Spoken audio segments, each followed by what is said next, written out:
That is pure magic. Welcome to the History Hunter.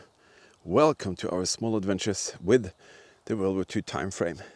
Out there in the dunes, that is the Atlantic Wall, and we are here to find and share great images and stories from that. So join us and let's go out and find the past together right now.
Welcome to the History Hunter. Welcome to our small adventures with the World War II time frame. That is a Tirpitz bunker, and I promised you, if you've seen my video where I show you one of these Tirpitz bunkers from the outside and with the drone, we promised you that we wanted to share, and you can see how one of these looks inside. This is one of the largest gun positions that the Germans put on the Atlantic Wall, at least they tried to, and there were supposed to be two 38-centimeter barrel on guns to be fired from that massive thing. But now, me and Eagle Eyes, we have the pleasure to invite you to come along and see inside. Today this is a museum, but we thought it would be great for you to see something special. So, are you ready? Let's go and find the path together right now. These things are so colossal. It's actually very difficult to comprehend the size of it. It is just absolutely out of this world. 3.5 meter thick walls. I don't know how thick the roof is, probably 5 meters, but it's absolutely totally crazy to see the sizes of this structure here. These are Tankspär, or you've probably seen them in the videos or movies from the Normandy beaches and the invasion of that. These are the original ones that were actually on the beaches to cripple the invasion by just putting in this kind of configuration, and they are very difficult to kind of pass on a beach if you were supposed to invade that area. A lot of these pieces that you see outside here are actually gun pieces. This is a dampener recoil thing, I believe. They are massive because they scrapped these guns after the war, still just laying here. These are saved pieces that are suddenly kind of out there, and they really wanted to protect them and take care of them. And you can even see the rifling inside there. So these pieces are just insanely big, absolutely insanely big. Here are more of the Tankspär, or just obstacles, beach obstacles. So they are the absolute original ones, and they are everywhere because there were hundreds of them. Actually, several thousands of them were in this area, and the locals were actually hired to build them, and the Germans actually paid them 2 to 3 times more salary than you would normally have in a job in this area. So, strange way, but these, as I said, were very difficult to pass over, and they were spread on the beach in thousands. Did you know that you can become a World War II History Hunter team member, and the artifacts here could be passed on to you in this manner and fashion here by creating beautiful World War II dioramas and displays? You can be the future keeper of something very, very special by the history and the history hunting that we share together. Check out the link in the video description. You can click that and you can become a Patreon team member if you want to. Different kind of perks with For Your Eyes Only videos, travel vlogs, restoration projects, all of that good stuff. And if you want to know more, check out the supporter videos in the beginning of each month. But now let's continue our little adventure. And I can't wait to see the dimensions of the specific interior of the bunker. As I said, I want you all to see this, and we're definitely going to let you see it. That is a very cool illustration. You can see the different floor of the gun, and see there. And then they will put on the vroom. Look at that. It builds the, and then all the interior of the gun comes there. Look at that. Wow. That is cool. And I'm going to show you something. It's going to fire. It's going to fire. Look at that. Look at that. Elevation. And loading. It's loading. You can actually see it happening. There it goes up into the gun, up to the bridge, powder, tip, and then elevation 30 degrees. That is cool. Right. We're going to do it the right way. I brought my flashlight because I want you to see all the details. We are bunker riding, and we are going to go bunker riding. And this way you can actually really see how this looks. There you go. Going to be a little bit brighter as well. Now I can finally show you what I want you to see, the details of the interior here.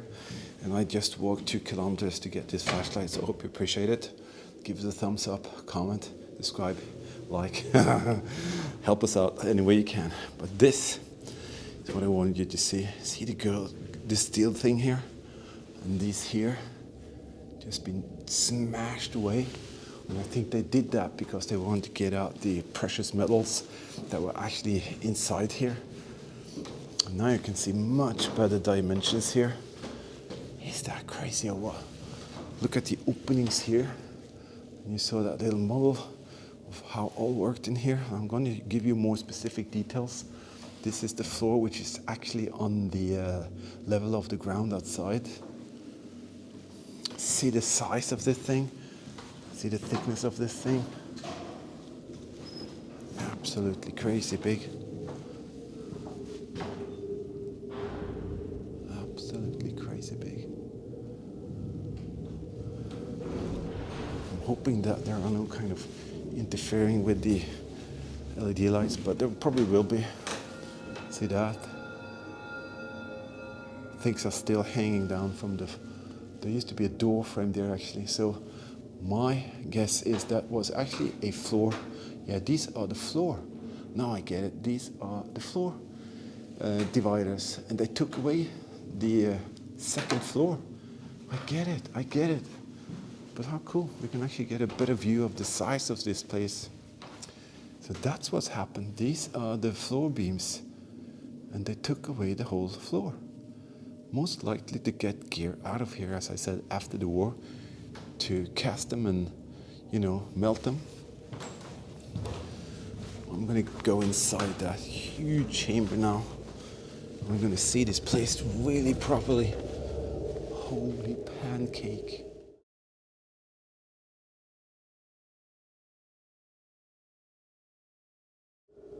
I'm actually going to boost it to maximum. Now you can definitely see the size of this place.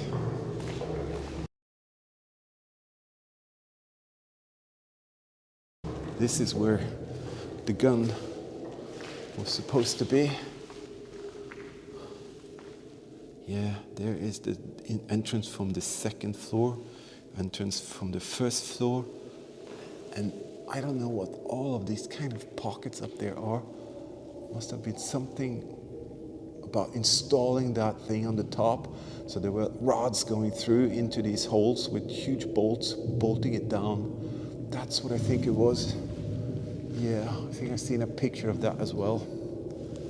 So now you get an idea of how big this place is. Am I excited? Yes, I am, because this is such an incredible place to be. Absolutely such an incredible place to be. And I'm going to take some photos here, so give me a second and I'll go through the rest with you. So we're going up to the second floor, at least what's left of it. This is outside to the gun pit. See the huge steel girders there.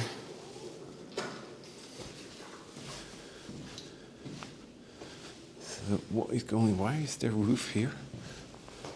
This, I want you to see, this is the actual barrel in a barrel. What was supposed to be here. That is crazy. So big. So just imagine the cruise of this Tirpitz type gun, twin barreled mayhem, trying to get their firing solution from the firing control center, then running into the gun pit. And there were probably, I'm not sure how many there were. There are probably quite a lot of people.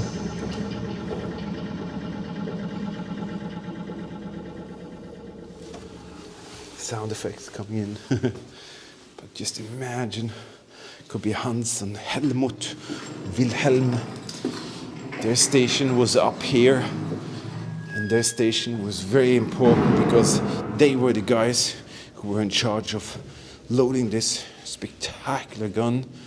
And then when the firing solution was entered and everything was kind of ready, then all hell broke loose. When this thing fired, it will break glass and windows for miles around. And there will also probably be a hysterical kind of shock to the whole compound, because I read somewhere that if you touch the walls when this fired, you can actually break your finger, something like that. I've seen a warning sign for the German soldiers for that, and that is absolutely crazy. You can see here, most definitely used to be a second floor, or a floor divider here. You see here, something has been blasted, and I think it's got something to do about getting the precious metal, as I said, out from here.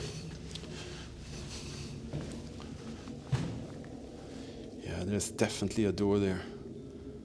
No, sorry, a floor divider. And there used to be a door actually there. That's why that frame is just hanging down. Wow. Absolutely thrilled to be able to share this with you. So now you've seen the outside, and you've seen where Hans, Helmut, and Wilhelm, where they worked. And in this region, there were about 3,600 men protecting and serving the country, or what they thought would be their country. Never happened. We all know the story. But the arches there are so incredible. These arches for the doors, absolutely crazy to see that just hanging there. And must have spent a lot of work to get the gear out from here. Oh, I just took a series of photos, and boy, oh boy, I am stoked to be able to say that I've been here, because this is a milestone to be able to see one of these Tirpitz bunkers inside. There are not many of them, actually very, very few. And to be able to roam around like this totally alone, that is just absolutely fantastic. People are kind to us sometimes, and to have the opportunity to go here without anyone, that is so cool. Absolutely, thank you for letting us have the opportunity to do that. Oh yes, the Atlantic world is such an exciting place, and we have tons more to share with you. These two S561 bunkers, they were never used. They were built, as I said, in the late 1940 to 1945. So actually there was never ever any guns shooting any rounds from that place. But nevertheless, it's such an incredible place to see. And by the 2 episodes here, I think we managed to convey to you how and where they were, and it's an absolute pleasure to do this. I want to say a massive thank you to all of you subscribing, hitting the comment field, and you know, all of that good stuff. It really helps us out. And a massive thank you to our Patreon and PayPal supporters. You are the reason for us being able to go to locations like this and share that great material with you. All of the stuff that you see here is going to be passed on to our supporters, as you saw in that little promo video. And all of these represent, each and every one of them, a little project, a little something, a little adventure, so a little explore, a little place where we've metal detected or found pieces of history, and we share it with you. Our project folder is so full you won't believe it. There will be tons of more exciting stuff coming up. So all you have to do, give us a thumbs up, a comment, subscribe. Help us out any way you can. It's greatly appreciated. All right, all I can say, thank you for being here. Stay safe, keep smiling, and remember, history is everywhere.